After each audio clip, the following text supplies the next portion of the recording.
Assalamualaikum warahmatullahi wabarakatuh. Selamat malam Ibu dan teman-teman. Perkenalkan, nama saya Herbert Mulyafides Situmorang. Saya dari kelas 11 3. Dan kali ini saya akan membahas tentang larutan penyangga dalam kehidupan kita sehari-hari. Oke, sebelum saya bahas tentang larutan penyangga, apakah teman-teman dan ibu sekalian sudah paham apa itu larutan penyangga? Dan mungkin ada yang udah paham.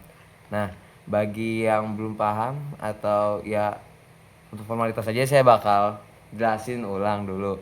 Jadi larutan penyangga ini adalah semacam larutan yang berisi antara asam lemah dan juga basa lemah, yang nanti fungsi dari mereka adalah ketika disatukan akan menciptakan seperti suatu apa ya, ibaratnya kayak suatu sifat yang kalau larutan tersebut jika terkontaminasi antara asam lain, basa lain, atau bahkan diencerkan sekalipun dengan air, itu pH-nya nggak gampang berubah. Karena kenapa? Karena nanti zat-zat yang yang masuk gitu, atau ya ada air gitu yang masuk, nanti akan langsung bereaksi dengan penyusunnya. Nah, penyusunnya itu adalah asam lemah dan juga basa lemah, seperti itu. Ya, jadi kita langsung aja ke pembahasannya, yang dimana kita lebih fokus ke larutan penyangga dalam kehidupan kita sehari-hari. Ini saya punya satu produk yang dimana sebenarnya ini salah satu aja dari kehidupan kita sehari-hari. Ini mana ada aja di kulkas saya. Ini namanya adalah obat tetes mata. Ini sebenarnya saya nggak disponsor, tapi ini adalah Insto. Kalau teman-teman lihat di sini, di kemasan luarnya itu dia langsung ada tulisan kayak HCL ya gitu ya. Nah, ya itu kan berarti kan ada di dalamnya ada kayak ya asam klorida gitu kan. Nah, kayak teman-teman pasti bakal langsung nanya, lah ini kan lagi bahas larutan penyangga gitu dalam kehidupan sehari-hari, kenapa masih dikasih obat tetes mata yang ada HCl-nya? Padahal kan HCl itu asam kuat. Mana bisa dia mana maksimal dia inian kan kayak nyatu-nyatu gitu kalau misalkan ada basa yang kontaminasi. Nah, sebelumnya teman-teman kalau dilihat lebih seksama lagi, ternyata bukan hanya HCl-nya aja itu yang ada di dalam sini, tapi juga ada ya sebenarnya di sini juga ada NaOH atau ya natrium hidroksida ya sebagai kayak pelengkapnya aja. Fungsi mereka adalah sebenarnya untuk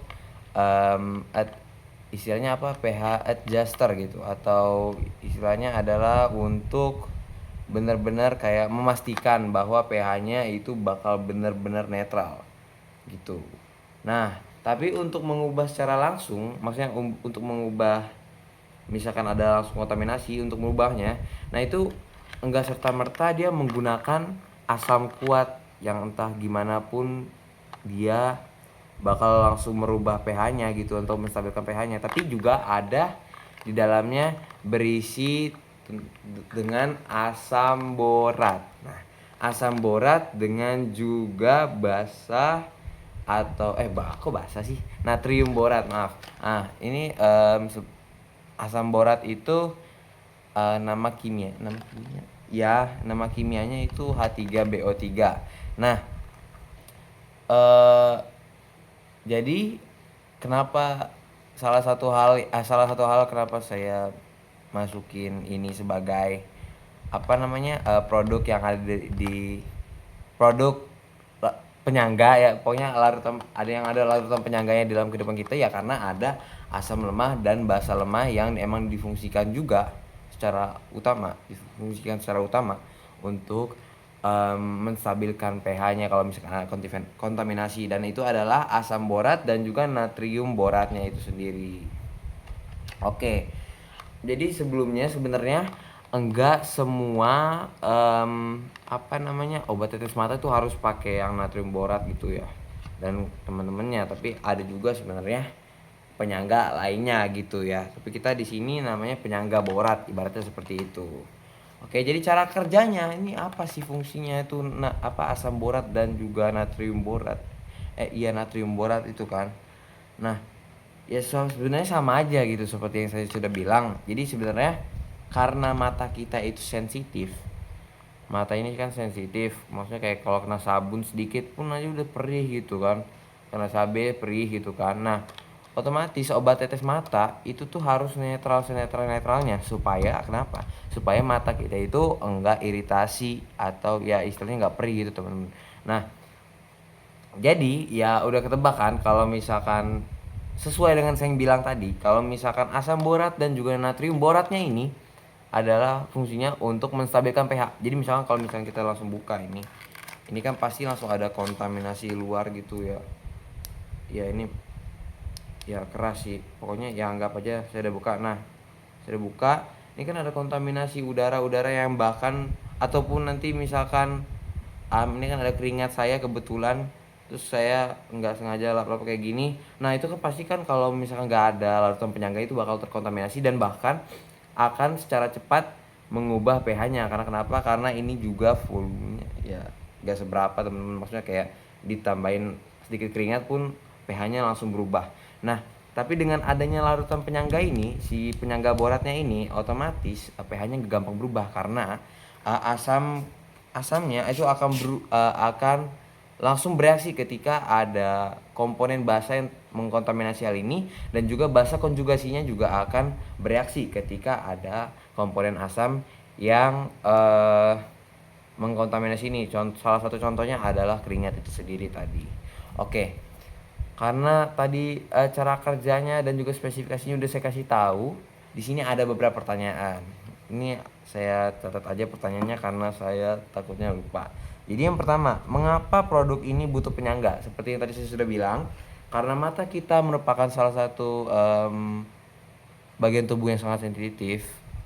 Jadi gampang perih dan juga sayang banget kan kalau misalkan panca indera kita masa harus perih gitu kan.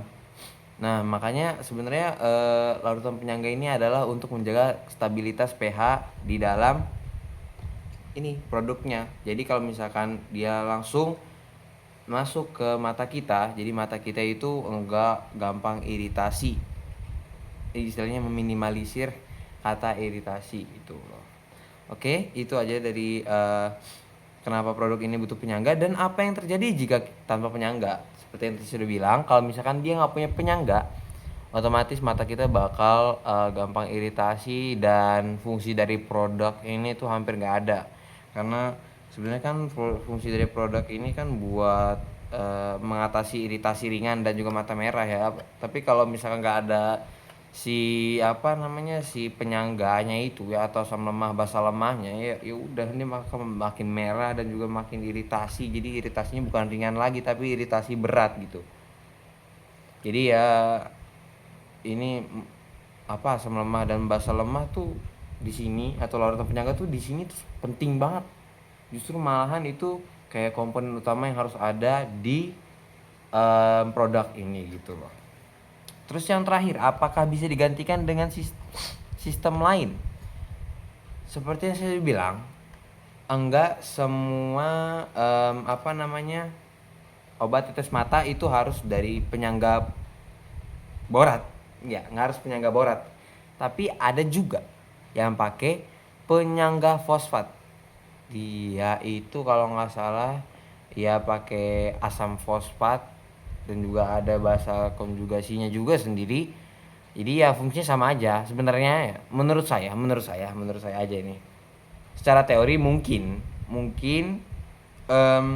asal ada asam lemah dan juga basa lemah ya otomatis produk itu bisa digunakan. Maksudnya istilahnya enggak bakal menimbulkan kayak bahwa produk ini tuh enggak netral gitu loh. Maksudnya produk ini pasti netral gitu maksudnya.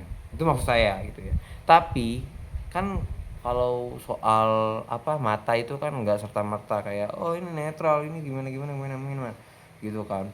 Tapi lebih ke bagaimana produk ini bereaksi dengan mata kita. Saya sempat baca beberapa artikel itu kalau apa namanya, obat tetes mata ini kan salah satunya adalah penyangga fosfat tadi.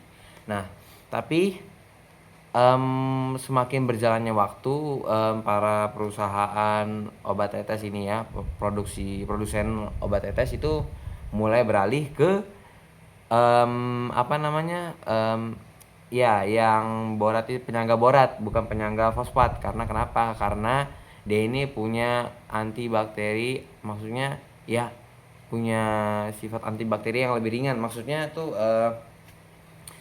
enggak terlalu berat lah di mata, jadi dia bisa istilahnya meminimalisir lah kalau misalkan ada bakteri yang ikut masuk di sini, atau ya semacam kayak pokoknya reaksi di mata itu yang menyebabkan kayak iritasi dan lain-lain itu bisa diminimalisir dengan si penyangga borat, ya penyangga boratnya ini gitu loh, dibanding dengan penyangga fosfat. Nah, kalau penyangga fosfat tuh saya kurang tahu bagaimana, tapi yang pasti beberapa riset menyatakan bahwa penyangga boratnya ini tuh lebih istilahnya lebih toleransi lah terhadap mata, lebih toleran. Jadi kalau untuk pertanyaan apakah bisa diganti dengan sistem lain, sebenarnya bisa. Cuman sejauh ini hasil dari yang saya temukan, riset yang saya temukan adalah yang paling efektif itu dari penyangga borat itu sendiri. Dan sebagai fun fact aja, karena tadi kita udah sempat menyinggung penyangga fosfat, itu tuh sebenarnya penyangga fosfat tuh nggak hanya digunakan untuk obat tetes mata, tapi juga dia itu ada di dalam cairan sel di dalam tubuh kita. Jadi dia tuh bekerja di dalam tubuh kita untuk sama menjaga stabilitas pH di dalam tubuh kita.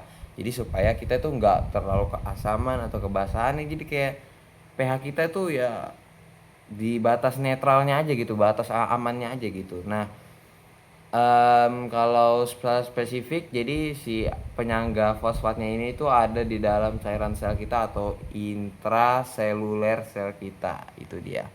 Nah, jadi ya sebenarnya itu aja sih dari saya. Semoga teman-teman semua dan ibu dapat memahami isi ya video saya, dan semoga dapat bermanfaat. Jadi kedepannya kita juga tahu nih, misalkan kita punya gambaran juga bagaimana kayak komposisi ini tuh ternyata begitu penting gitu. Misalkan tadi kan saya sudah sempat sebutkan kalau misalkan ada penyangga borat dan penyangga dari fosfat.